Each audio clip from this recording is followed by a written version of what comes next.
Bismillahirrahmanirrahim. Assalamualaikum warahmatullahi wabarakatuh. Alhamdulillah, salatu wassalamu ala rasulillah wa ala alihi wa sahbihi wa man walah wa ba'd. Tulab wa talibat KMI kelas 11 yang dimuliakan Allah Ta'ala. Kita sambung pelajaran kita masih di pembahasan tentang faedah dari bab 1 kitab tauhid ini ya. Yang intinya bab 1 ini adalah apa?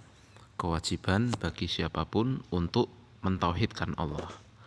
Nah, kemarin kita sampai di faedah ke-15, sekarang kita masuk faedah ke-16. As-sadisata asyrah. Jawazu kitmanil ilmi lil maslahah. Dibolehkannya menyembunyikan ilmu untuk kemaslahatan. Ya, ini terkait dengan apa? Kisahnya Mu'ad bin Jabal. Ya, Mu'ad bin Jabal di dalil yang ke berapa? 7. Ya, yang mana Mu'ad diboncengkan oleh Nabi di atas satu keledai. Kemudian Mu'ad ya, diajak Nabi tanya jawab. Nah, ditanya jawab ini kan kesimpulan kemarin ya, mudahnya bahwa siapapun yang nyembah Allah dan tidak berbuat syirik, kalau bahasa Jawa ini pokoknya ora syirik, itu pasti dapat keamanan dari azab Allah, pasti masuk surga, pasti jauh dari neraka. Gampangnya begitu, ya kan? Nah, maka ketika Mu'ad bin Jabal tahu, wah ternyata pokoknya anggeri tidak syirik, kalau bahasa Jawanya begitu ya, itu pasti dijauhkan dari neraka. Wah, itu kok mudah, dalam tanda kutip begitu. Anggeri ora syirik pokoknya wis. Kan sebenarnya mudah, menjauhi syirik itu kan mudah sebenarnya. Ya kalau kita tahu, ya maksudnya mudah dengan taufik Allah ya. Artinya tidak perlu pengorbanan yang besar begitu artinya. Ya, seorang tahu tidak boleh nyembah Nyi Roro Kidul, tidak boleh ngasih sajen Nyi Roro Kidul, tidak boleh nyembah selain Allah, kan begitu. Dia hanya nyembah Allah semata. Itu kan sebenarnya hal yang sangat mudah, ya kan? Nah, tetapi ternyata balasannya sangat besar sekali, yaitu dimasukkan neraka, dijauhkan dari dimasukkan surga, dijauhkan dari neraka, kan begitu. Nah, maka ketika tahu ini, Mu'ad bin Jabal pun langsung, wah kalau gitu kukabarkan ya Rasul pada manusia. Nah, maka saat itu Rasul SAW mengatakan, jangan dulu ya Mu'ad, jangan kamu kabarkan pada mereka. Kenapa? Karena Nabi kan saat itu sedang masa-masa perjuangan Islam. Ya, bisa jadi ketika saat itu langsung tersebar seperti itu, ya mungkin keutamaan jihad, keutamaan beramal dan sebagainya, mungkin manusia saat itu ya tentunya bisa jadi mungkin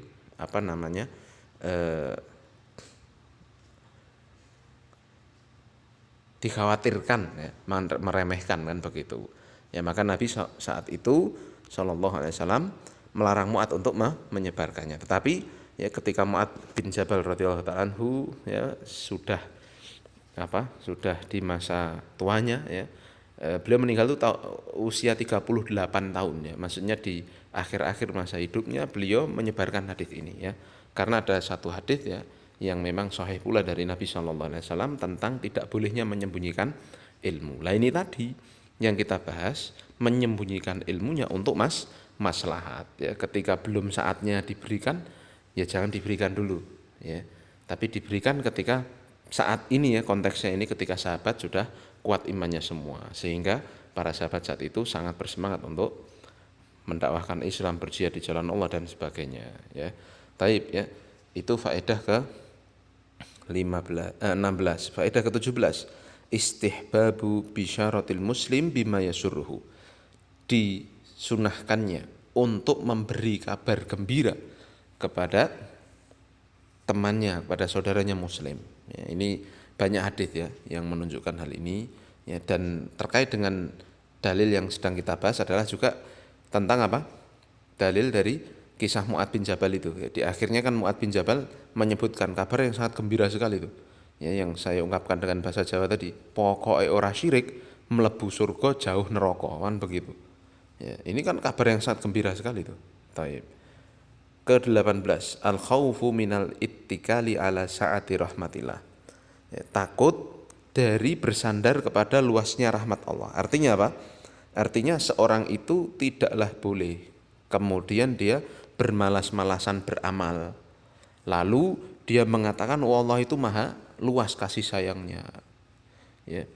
Nah, memang Allah itu maha luas kasih sayangnya, tetapi hal itu semua tidaklah boleh membuat kita ketika melakukan maksiat lalu berudzur. Wah, Allah kan luas ampunannya, semoga nanti diampuni. Akhirnya dia bermaksiat lagi. Tidak boleh seperti ini, nggak benar. Atau ketika dia harusnya bersemangat untuk beramal, dia tinggalkan. Allah itu kan maha penerima amal, maha luas kasih sayangnya. Saiki koyone males sholat malam, besok lah. Akhirnya besok terus nggak jadi. Ya, maka dikatakan oleh para ulama, kalau menunda-nunda amal seperti itu, kaidahnya disebutkan ya, diantaranya oleh Syekh Abdul Aziz As-Sadahan, beliau pernah mengatakan, inna saufa min jundil iblis. Sungguhnya kalimat saufa, nanti aku akan begini, dalam masalah amalan itu termasuk perangkapnya, termasuk tentaranya iblis. Ya kan, antum misalnya mau sholat malam, besok lah kayaknya malam ini kok lemas men. Besok begitu lagi, besok akhirnya raji itu. Dan seterusnya. Paham ya? Jadi tidak boleh bagi seorang itu hanya bersandar kepada maha luasnya kasih sayang Allah Ta'ala, tapi dia harus beramal untuk meraih kebaikan dan menjauhi maksiat. Itu ya faedah ke-18. Faedah ke-19, qaulul mas'uli an ma la ya'lamu Allahu wa rasuluhu alam.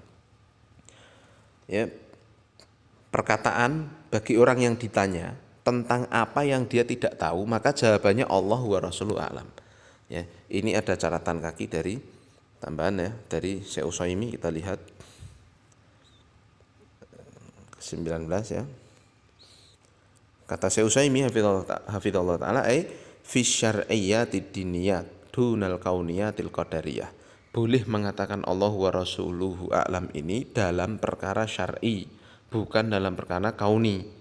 Walau ba'da mautihi sallallahu alaihi wasallam fa innan nabiyya sallallahu alaihi wasallam a'lamu bisyar'i, walaupun setelah meninggalnya Nabi. Kalau untuk urusan syariat ini boleh bagi orang mengatakan Allah wa rasuluhu a'lam, karena Nabi adalah orang yang paling tahu dengan syariat. Jadi istilahnya ini begini masalah ini ya. Sekarang kan Nabi sudah meninggal ya. Boleh enggak bagi kita mengatakan Allah wa rasuluhu a'lam begitu? Nah, kemungkinan pertama jawaban Syekh Utsaimin kan, ini kalau mau digamblangkan begitu, Syekh Utsaimin mengatakan jika itu dalam permasalahan syariat, misalkan kita ditanya tentang Mas dalile ini apa? Allah wa rasuluhu alam, kita jawab begitu. Ya, ini pendapat pertama mengatakan boleh, karena memang sebenarnya Nabi kan yang lebih tahu akan syariat, dan kalau Allah kan pasti kan begitu. Nah, ini jawaban pertama begitu ya. Tapi ingat ya, di jawaban beliau pertama ini dalam masalah syar'i, bukan masalah kauni, bukan masalah duniawi. Kalau ditanyai, Mas, Nabi iki barangku hilang, kira-kira Nabi Muhammad tahu nggak? Kan ada yang begitu ya, orang-orang ekstrim ya, berkeyakinan neko-neko terhadap Nabi itu kan, sampai katanya Nabi datang ketika acara-acara milad ya, miladnya Nabi ya, hari kelahiran Nabi dan sebagainya, Nabi katanya datang lagi. Ini nggak benar. Nah, dalam masalah kauni seperti ini nggak benar, nggak boleh mengatakan Allah wa Rasulullah alam. Mas, barangku hilang iki, aku mau ndeleh kunci ning kene koyone hilang. Sik Allah wa Rasulullah alam. Loh, Rasul ngerti Mas, yo ayo dhewe tekon Rasul. Carane piye begini ya, ini nggak benar. Ini kesyirikan, ini luar biasa. Paham? Kalau dalam masalah kauni, masalah urusan dunia, Nabi sudah meninggal, tidak ada apapun yang diketahui Nabi saat ini. Mafhum? Kalau masalah duniawi, jawabannya Allahu a'lam, selesai. Mas, kunciku mau ning ndi yo kayane ning kene, Allahu a'lam, ra ngerti, gitu aja selesai. Mas, carane bikin ini gimana ya? Allahu a'lam, enggak ngerti. Urusan dunia begitu, selesai. Paham ya? Ini tinjauan yang pertama.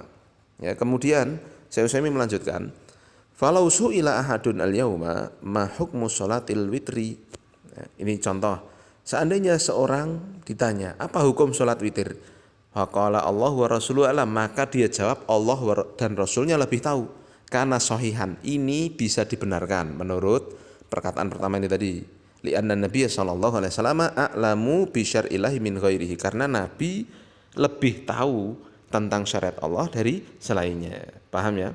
wal akmalu al iktisaru ba'da mautihi ala nisbatil ilmi ilallah bi an yaqulal mar'u Allahu a'lam. Tapi ini yang kedua, pendapat yang kedua ya, namanya Syaikhul menyebutkan yang lebih sempurna dan lebih bagus, sederhana, artinya untuk memutus semua kemungkinan kesyirikan. Maka setelah Nabi meninggal, ilmu itu dinisbatkan hanya kepada Allah semata. Maka yang paling bagus adalah perkataan Allahu a'lam, selesai. Sampai situ. Allahu a'lam tok bahasa Jawa nih. Paham ya?